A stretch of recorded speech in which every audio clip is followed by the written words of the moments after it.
Pasa a vosotros, hermanos.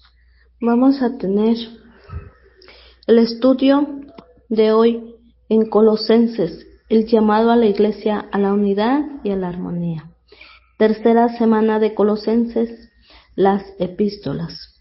Subtema: las exigencias de la nueva vida del creyente. Gran carácter.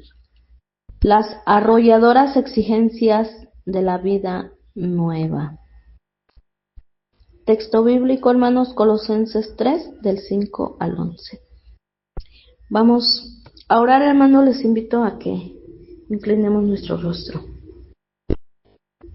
Amado Dios, poderoso y tierno, de tu morada en los cielos, Señor, como también en todo lugar en nuestro corazón, Padre lindo. En este momento, Señor, te damos gracias por muchas e infinitas bendiciones que tú nos das, Padre lindo. En este momento vamos a estudiar la porción de tu palabra, Señor. Tú nos des el discernimiento, tú nos des la sabiduría, Señor Santo. Permítenos entender tu palabra, comprenderla y ponerla por obra, Padre Celestial. Padre, sin ti no podemos transformarnos, Señor Santo. Sin el poder de tu Santo Espíritu, nada es posible, bendito Dios. Padre, solamente en tu Hijo amado, Cristo Jesús, nosotros podemos llevar, Señor, una vida nueva en usted, Padre Celestial. Por favor, bendito Dios, quieras bendecir a todos los oyentes, a todos nuestros hermanos, hermanas, amigos, conocidos, Padre. Por favor, que esta palabra llegue a lo más profundo de nuestro corazón, bendito Dios, transformando vidas, Señor Santo. Por favor, bendito Dios, son estos favores que te pido, en el bendito nombre de tu Hijo amado Cristo Jesús. Asimismo, quieras perdonar, Señor, nuestras muchas faltas. En el nombre de tu Hijo amado Cristo Jesús. Amén. Amén, hermanos.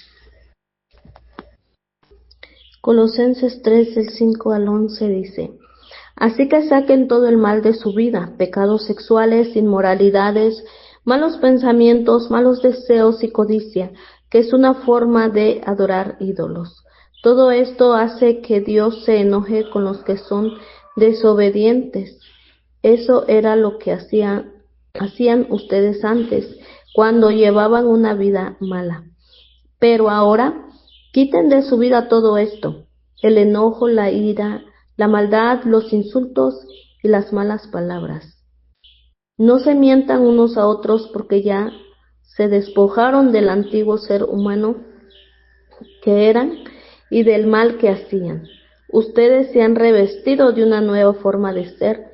Dios los está haciendo nuevos a imagen de aquel que los creó, hasta que lleguen al pleno conocimiento de Él. En esta nueva vida ya no importa si usted es judío o no, circuncidado o no, culto o ignorante, esclavo o libre. Cristo está en usted y Él es lo único que importa. En esta lectura vamos a estudiar la primera demanda arrolladora, ¿sí?, para nuestra vida es: hacer morir todos los pecados que esclavizan el cuerpo y sus miembros. La segunda demanda es deshacerse de los pecados que esclavizan las emociones y la lengua. Hermanos, la frase hacer morir significa actuar como si el cuerpo estuviera muerto. El creyente se pregunta: ¿cómo se puede hacer esto? Él se considera su cuerpo escondido en la muerte de Cristo, es decir, actúa como si estuviera muerto con Cristo. Por lo tanto, el creyente está muerto para pecar. El punto es el siguiente, hermanos. Todo es un acto de la mente o del espíritu. Una persona desea vivir para Dios, entonces debe vivir como si su cuerpo no formara parte del pecado y como si el pecado no formara parte de su cuerpo. Hermano, esta vida solamente es posible en Cristo, a través del Espíritu Santo, que puede obrar dentro del corazón. Entonces existe, hermanos, una enorme diferencia entre la disciplina humana, ¿verdad? Porque muchas veces el ser humano se pone una meta, ¿verdad? De no hacer lo malo, de no hacer esto, de no hacer lo otro, pero según el ser humano, ¿verdad? Según su discernimiento, su disciplina. Pero aparte, tenemos el control divino, hermanos.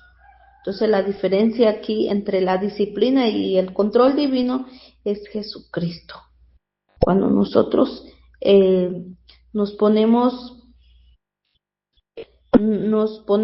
una meta de querer hacer lo bueno, dejar de hacer lo malo, ¿sí?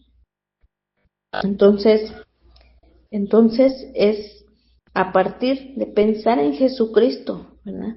Para que Él tome el control de nuestra vida. Ahora, ¿qué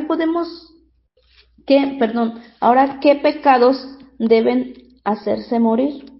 La Biblia es muy específica. Esos pecados que tienden a esclavizar al cuerpo humano son actos de desobediencia a Dios que causan que una persona se vuelva en realidad un hijo de la desobediencia. Estos pecados es la fornicación y la impureza, que nosotros podemos observar en Gálatas 5, 19, 21. Ahí menciona los pecados que debemos hacer morir. Está muy claro que las cosas que hace nuestra naturaleza carnal son inmoralidad sexual, impureza, descontrol, idolatría, participar en brujerías, odio, discordia, celos, iras, rivalidades, peleas, divisiones, envidias, borracheras, parrandas y otras cosas parecidas. Ya les advertí contra eso y ahora les vuelvo a decir lo mismo, que todos los que hacen eso no tendrán parte en el reino de Dios. Amén, hermano, una lista, ¿verdad? De todas estas cosas que no debemos hacer, que debemos hacer que muera todo eso en nuestra vida, hermanos. También está el pecado de las pasiones desordenadas, como pasión, lujuria, deseo fuerte, sensación intensa, la lujuria conducente, las drogas, el alcohol, la desnudez, la pornografía, la literatura sugestiva, asuntos ilícitos, sexo extramarital, ¿verdad? Y la lista sigue, hermanos. Pero también están los malos deseos, hermanos. Un deseo maligno, el deseo maligno está dentro de la persona que empuja al deseo, a la codicia, al arrebato y a mantener todas las formas posibles de maldad que dan placer al cuerpo y a sus miembros. Por eso aquí el apóstol Pedro, hermanos, en su capítulo 2:11 de su primera carta, dice así: estimados hermanos, ustedes son como exiliados y refugiados en esta sociedad. Por eso les ruego que luchen para no complacer aquellos deseos humanos que van en contra de su vida nueva. Amén. También en esta lista encontramos la avaricia. Esto es el deseo de tener algo cuando no se lo necesita, es decir, más de lo que necesitamos y más de lo que deberíamos tener. La avaricia es igual a idolatría. Sí, lo acabamos de leer también en Colosenses 3:5, que termina diciendo que la avaricia es igual a la idolatría. Hermanos, ¿y cómo nosotros podemos deshacernos o hacer morir esos pecados que esclavizan el cuerpo? Pues aquí tenemos dos razones, hermanos, poderosas para que nosotros ataquemos, ¿verdad? Y podamos hacer morir esos pecados. Una es recordar que el pecado es el que trae la ira de Dios sobre el hombre, hermanos, y pues nosotros no queremos la ira de Dios sobre nosotros, ¿verdad?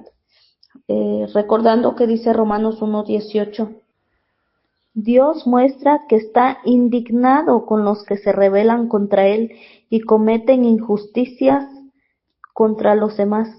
Conocen la verdad, pero la ocultan con las cosas malas que hacen.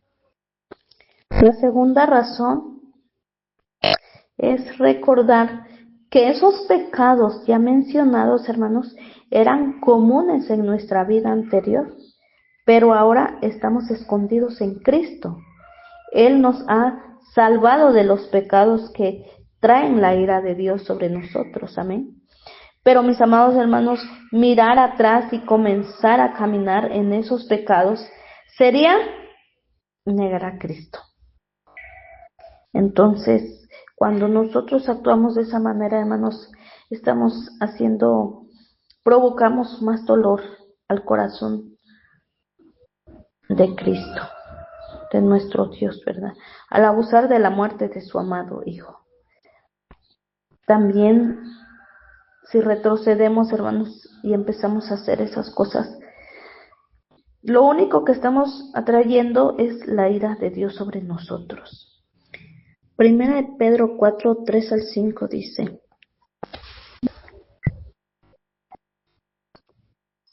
Ustedes ya han vivido suficiente tiempo como personas que no creen en Dios. Cometían pecados sexuales y hacían todo el mal que querían.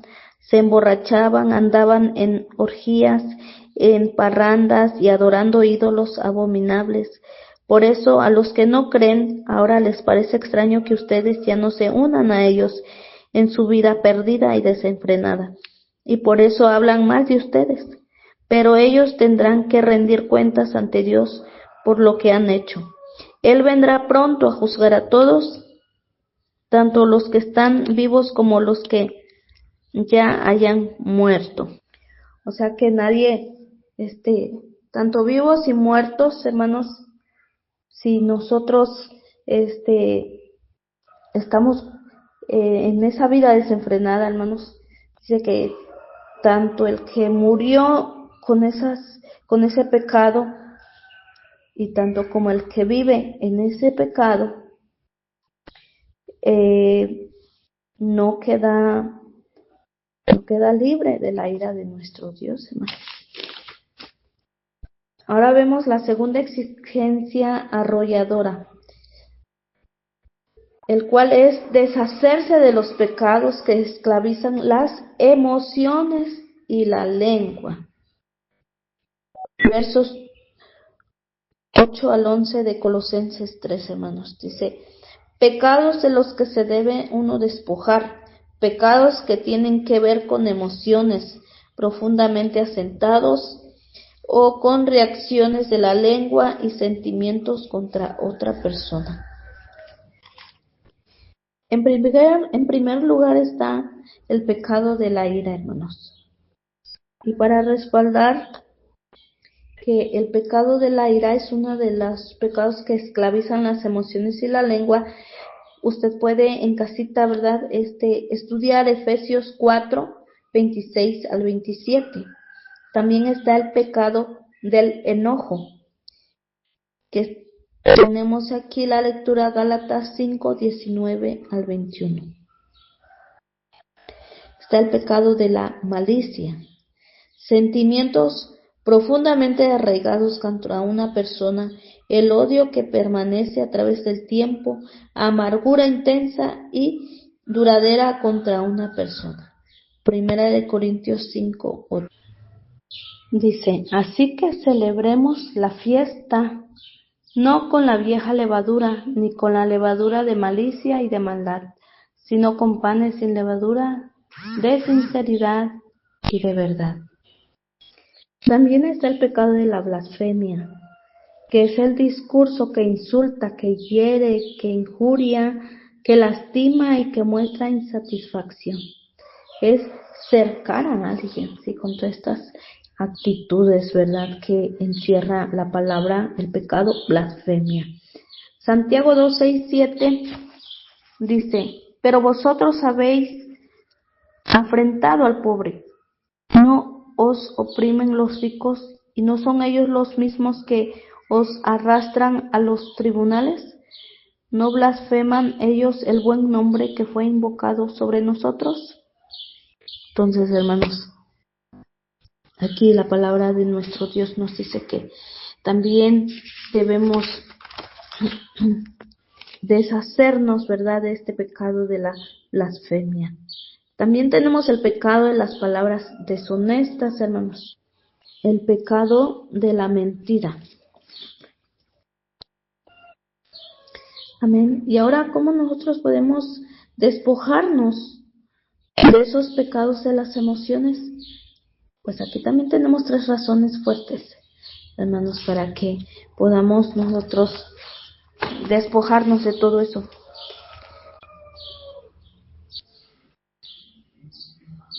Es necesario, hermanos, que nos despojemos del viejo hombre, como nos dice aquí Efesios 4:22. Se les enseñó a dejar atrás la forma de vida que llevaban antes. Ese viejo ser va de mal en peor por los deseos engañosos, ¿verdad? De esa manera nos despojamos de las viejas vestiduras, despojándonos de ese viejo hombre para vestirnos del hombre nuevo, hermanos, como dice igualmente ahí en Efesios 4:23. Aprendieron a renovar su forma de pensar y por medio del Espíritu. ¿Dónde empieza la renovación, hermanos? En nuestra mente a través del Espíritu Santo, ¿verdad? Entonces, recordar, hermanos, que somos un cuerpo en Cristo, recordando que como cuerpos ya no importa, ¿verdad?, si nosotros somos circuncidados o no, si somos cultos, somos ignorantes, somos esclavos, somos libres, si somos de una raza, de color de piel, si somos de una posición social. Aquí ya nada importa, hermanos. Cuando tenemos una nueva vida, lo que importa es que estemos en Cristo Jesús. El único que importa es Él. Amén. Porque todos y cada uno, hijos de Dios, pertenecemos a la misma familia, la familia de Dios. Por lo tanto, no hay espacio para la reacción contra el otro. No hay espacio para la ira, para las palabras blasfemas, insultantes e hirientes, el enojo, la conversación lasciva, la malicia y la mentira. Hermanos, recordemos que somos un solo cuerpo. Entonces, nuestro cuerpo, ¿cómo lo cuidamos, hermanos? Entonces, de esa manera nosotros debemos de cuidar a nuestros hermanos también, hermanos.